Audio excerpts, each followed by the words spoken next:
Hi everyone, thank you as always for tuning in to the... So this week we're talking about stopping and starting when it comes to your exercise routine. So someone might stop a training program once they've reached their goal. So they start one, it takes 12 weeks to reach their goal, whether that's a change in aesthetics or they have an event that they're training for.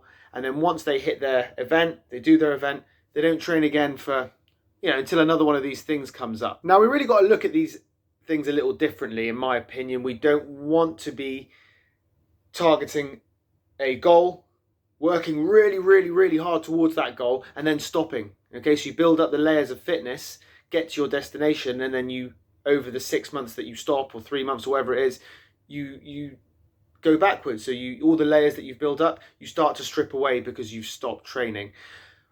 These methods are great, by the way, these 12 weeks, these 16 weeks things that are quite intense and focused, they can be really good, but only if you use them to catapult yourself into consistently training and making that training a part of your life. Like I said, it's about consistently building layers of fitness. Why do you think whenever you come back from holiday and you haven't trained for a week or two, if you do indeed take a rest when you do go away, that the first session back is always really hard? It's because all those layers of fitness that you've built over the time beforehand are already starting to be pulled away, and the first session you come back in, it's like, oh, that's tough. So why would you do that intentionally? Why would you intentionally stop training or working out or exercising, however you want to label it, for 3-6 months once your goal has ended? Then something else comes up and you think, I'll do it again. You're starting from step one, and it's really tough. It's much better if you just continued to work out steadily and have intense moments, pull back, but continue to do it as part of a weekly plan. You'll also never get past a certain level of fitness if you do that. If you keep stopping, you'll get to a point, the layers get pulled away, you'll start again 6 months later and you'll get back to that point, and then it will pull away. So you'll never ever kind of progress. Whereas if you have moments where you're not quite so intense but continuing, you get to this point, you kind of pluck along, you may even steadily continue to increase, and then you may have an event in 6 weeks that you push past, but you're then starting at a position where you've already got a basic level of fitness, not all the way down here each time where you have to really push yourself and gather momentum to build that fitness back up to the same point that you got to last time, where you could have been all the way up here. Think about it.